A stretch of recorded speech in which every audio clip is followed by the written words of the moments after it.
Welcome to Grade 4. Mari belajar tematik. Bersama saya, Ibu Guru Shirley Aiba. Halo anak-anak, selamat pagi, salam sehat. Sebelum kita mulai pembelajaran kita, mari kita berdoa menurut agama dan kepercayaan kita. Berdoa mulai. Selesai. Anak-anak, pagi ini kita akan belajar mengenai tema 1, indahnya kebersamaan, subtema 1, keberagaman budaya bangsaku, pembelajaran yang keempat. Anak-anak, yang menjadi tujuan pembelajaran ada di slide ini, ada 5 poin. Silakan anak-anak baca ya. Oke, mari kita lanjut pada pelajaran selanjutnya. Anak-anak, ketika kita melihat gambar yang ada di slide ini, kita teringat pada pembelajaran sebelumnya sudah pernah ditayangkan tarian ini. Tarian ini tari saman namanya. Ayo kita sama-sama membaca. Sama-sama kita membaca ya. Anak-anak bisa membacanya melalui slide dengan mengeluarkan suara. Oke, siap? Mari kita mulai. Judulnya adalah Tari Saman. Tari Saman adalah tarian suku Gayo, Nangro, Aceh Darussalam. Tari Saman mencerminkan keagamaan, sopan santun, kepahlawanan, kekompakan, dan kebersamaan. Tari Saman tidak ditampilkan menggunakan iringan musik, melainkan suara para penari dan tepukan tangan. Gerakan ini biasanya dikombinasikan dengan memukul dada dan paha. Penari bertepuk tangan dan dada serta menghempaskan badan ke berbagai arah. Sekarang, tarian saman sering dipertunjukkan di acara yang bersifat resmi. Tarian saman ditetapkan UNESCO, Organisasi Pendidikan Keilmuan dan Kebudayaan PBB, dalam daftar representatif budaya tak benda warisan dunia. Ayo kita. Nah, anak-anak, mari kita berlatih. Seperti sebelumnya, kita masih menentukan gagasan pokok. Kita dilatih dengan berulang-ulang menentukan gagasan pokok dan gagasan pendukung pada teks di atas. Ada 2 paragraf. Mari tentukan gagasan pokok dan gagasan pendukung.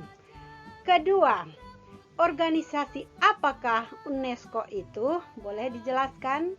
Ketiga, apa kepanjangan UNESCO dalam bahasa Inggris?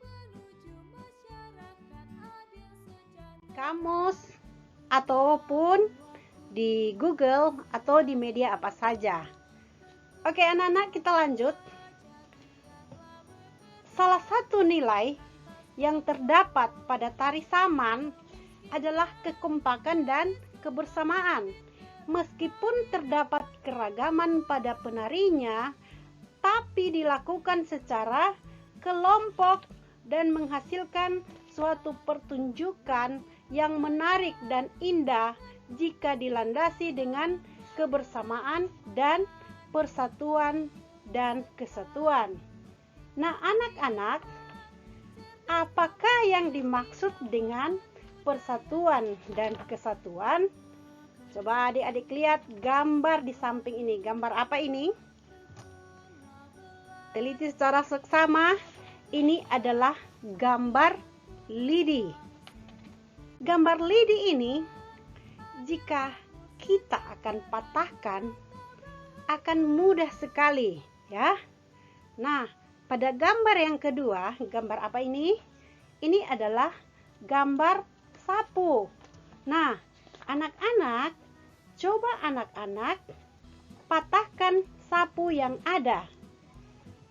Apakah mudah dipatahkan seperti lidi yang di atas? Atau bagaimana? Coba praktekkan ya. Nah, sapu lidi menyatukan lidi-lidi dalam satu ikatan sehingga memiliki kekuatan yang lebih besar. Sapu lidi tidak bisa digunakan untuk menyapu. Kita perlu puluhan atau ratusan lidi untuk menyapu. Lidi-lidi tersebut harus diikat menjadi sapu lidi. Setelah menjadi sapu lidi, kita baru bisa menggunakannya. Nah, persatuan dan kesatuan dapat diartikan adalah kumpulan bagian-bagian yang disatukan. Kekompakan sangat penting dalam mewujudkan persatuan dan kesatuan. Persatuan tidak mementingkan diri atau kelompok, akan tetapi lebih mengutamakan kepentingan umum. Bisa dimengerti ya anak-anak? Oke. Ayo kita berlatih. Tuliskan 2 contoh sikap persatuan dan kesatuan, dan tuliskan 2 contoh sikap bukan persatuan dan kesatuan. Nah, yang kedua, apa arti persatuan dan kesatuan? Yang ketiga, sila keberapakah persatuan dan kesatuan dalam Pancasila? Kita lanjut. Nah, anak-anak lihat. Ini gambar apa ini? Ini adalah gambar suku bangsa yang ada di Indonesia. Mereka datang di Indonesia melalui kapal laut dan berlabuh di pelabuhan yang ada di Indonesia. Indonesia memiliki beragam suku bangsa. Nenek moyang Indonesia menurut para ahli berasal dari Yunan atau Cina Selatan. Kedatangan nenek moyang ada 2 gelombang. Gelombang pertama pada tahun 2000 sampai 500 sebelum Masehi, Proto Melayu atau Melayu Tua. Gelombang kedua Deutro Melayu, Melayu Muda. Nah, nenek moyang yang datang di Indonesia ini, arah penyebaran gelombang pertama terdiri dari 2 jalur, yaitu jalur pertama dari Yunan melalui Filipina, menyeberang ke Sulawesi Utara, Maluku, dan Papua. Jalur kedua dari Yunan melalui Malaysia ke Sumatera, Jawa, Nusa Tenggara, dan pulau-pulau lain. Dan gelombang yang kedua tiba di Kepulauan Indonesia kira-kira tahun 500 sebelum Masehi. Jalur penyeberangannya bermula dari daratan Asia ke Thailand, Malaysia, dan menuju pulau-pulau di Indonesia. Dan kebudayaan di bawah berasal dari Dongson, Vietnam Utara. Nah, anak-anak, sedangkan induk suku bangsa Indonesia bermacam-macam. Ada suku Negrito, Wedoid, Melayu. Melayu juga ada 2, Melayu Tua dan Melayu Muda. Kalau Negrito merupakan penduduk paling awal di Kepulauan Melayu. Suku bangsa Negrito terdapat di Afrika Tengah dan semenanjung Melayu yang dikenal dengan nama orang Semang. Ciri suku bangsa Negrito sama dengan Tapiro di Papua, yaitu kulit hitam, rambut keriting, dan tubuh pendek. Dan suku bangsa Wedoid, ciri suku bangsa Wedoid sama dengan suku Kubu di Jambi, Gayo di Danau Air, Mentawai di Kepulauan Mentawai, dan Toala di Sulawesi. Mereka mempunyai ciri tubuh sedang, kulit sawo matang, dan rambut hitam. Jadi penduduk asli yang mendiami Kepulauan Indonesia adalah suku Wedoid dan Negrito. Sedangkan suku bangsa Melayu merupakan pendatang yang tersebar menempati daerah di Kepulauan Indonesia. Bangsa Melayu dibedakan menjadi 2 golongan, yaitu Melayu Tua dan Melayu Muda. Kalau Melayu Tua dipengaruhi oleh kebudayaan lain yang menganut kepercayaan animisme dan dinamisme. Sedangkan suku golongan Melayu tua adalah di Semenanjung Melayu. Kalau suku Melayu tua contohnya ada di suku Dayak Kalimantan, suku Toraja di Sulawesi Selatan, suku Batak di Danau Toba. Sedangkan golongan Melayu muda itu suku Jawa di Pulau Jawa, suku Minangkabau di Sumatera Barat, suku Bali di Pulau Bali. Nah, untuk lebih jelas silakan membaca di buku panduan. Penyebab keragaman suku bangsa Indonesia adalah karena perbedaan ras. Perbedaan ras, contohnya suku-suku di Papua berasal dari ras Negroid dan suku Dayak di Kalimantan berasal dari ras Mongoloid.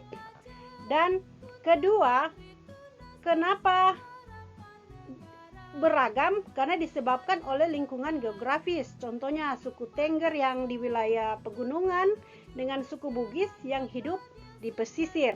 Nah, anak-anak, menghargai keragaman bangsa yaitu dengan menerima suku bangsa lain dalam pergaulan sehari-hari.